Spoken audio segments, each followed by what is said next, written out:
Passar pelo processo de rejeição foi a pior e a melhor coisa que já aconteceu na minha vida toda. Eu não sabia que dias e anos de tristeza, de angústia, de se sentir completamente rejeitada e ser rejeitada poderia me impulsionar tão longe na minha vida. Por que para mim foi a pior fase da minha vida, o processo de rejeição? Porque eu não tinha a quem recorrer. Quando isso aconteceu na minha vida, eu não tinha uma pessoa que eu pudesse deitar a minha cabeça e chorar, que eu pudesse descansar ou esquecer daquela situação por 2 ou 3 dias. Eu não tinha essa pessoa. Eu não tinha a quem recorrer. A outra coisa também que fez com que fosse a pior fase da minha vida, o momento da rejeição, foi a questão de eu não ter dinheiro e nem condições para sair daquela situação. Então, quando você passa por um processo de rejeição, que você é o tempo todo rejeitada com palavras, com ações, com atitudes, com comentários, e você quer sair daquele lugar, porque você acha que você não vai aguentar muito tempo se você permanecer ali, eu não tinha para onde ir. Eu ia para onde? Eu não tinha dinheiro na época. Eu não tinha maturidade para viver sozinha. Eu tinha medo do mundo, eu tinha medo de me lançar e ter que voltar depois para aquela situação. Então eu preferia me abster, eu preferia aguentar tudo isso do que me encorajar para sair. Eu não tinha essas condições nesse momento, nessa época. A outra coisa também que fez ser a pior situação da minha vida foi porque demorou muito tempo. Ela se perdurou por muitos anos. Eu pensei que seria algo muito curto, seria um prazo pequeno, o processo de rejeição. Então, quando você está passando por uma situação muito difícil como essa, e você sabe mais ou menos quando que ela vai acabar, é mais fácil. A sua cabeça meio que está se planejando para um fim. Mas eu ia passando por isso ia acontecer na minha vida, mas não tinha um fim nunca. Então eu ficava, aquilo ia me consumindo, ia consumindo a vida toda dentro de mim. Eu não tinha forças para sair disso. E por que foi a melhor coisa que já aconteceu na minha vida? Hoje eu digo isso com toda certeza. Primeiro, eu desenvolvi a fé. Algo que eu acho que eu não tinha muito desenvolvido na minha vida. Fé em que sentido? Aquela frase que fala assim: ainda que meu pai ou minha mãe me abandonem, o Senhor meu Deus não me abandonará. Eu pensava nessa frase e eu pensava o que ela queria dizer para mim nesse momento. Então eu pensava, talvez não esteja falando do pai e da mãe em si, mas de uma figura, de uma pessoa que você jamais pensaria que te abandonaria. Aquela pessoa que você fala assim, não, essa pessoa estará comigo para sempre. Ela jamais vai me abandonar. E ela pega e faz isso, ela te abandona. Essa frase fala, ainda que essa pessoa te abandone, Deus não vai te abandonar. Então eu pensava muito sobre isso. Eu pensava, eu não estou sozinha.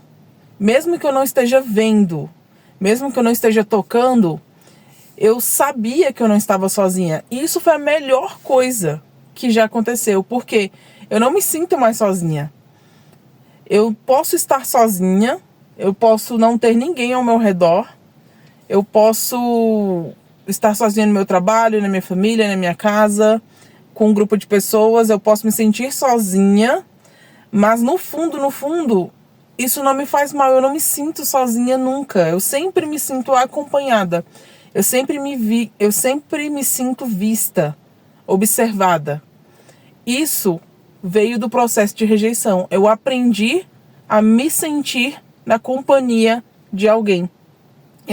Esse alguém para mim é Deus, foi quem conseguiu me tirar desse sentimento de solidão que eu sentia o tempo todo. A segunda coisa é que, como eu não tinha dinheiro nem condições para sair dessa situação, Isso fez com que eu juntasse toda a raiva, toda a angústia, toda a tristeza que eu sentia pela rejeição e transformasse isso e fizesse disso uma situação de uma força para poder estudar. Porque eu não era de família rica, eu não tinha dinheiro e eu não me sentia apta ou com algum dom que eu pudesse desenvolver e ganhar dinheiro para isso. Então eu pensei, cara, a única saída que eu tenho é estudar. Eu não tenho mais outra saída, eu não tenho outra possibilidade para sair dessa situação, porque se eu ficar aqui muito tempo eu não vou aguentar.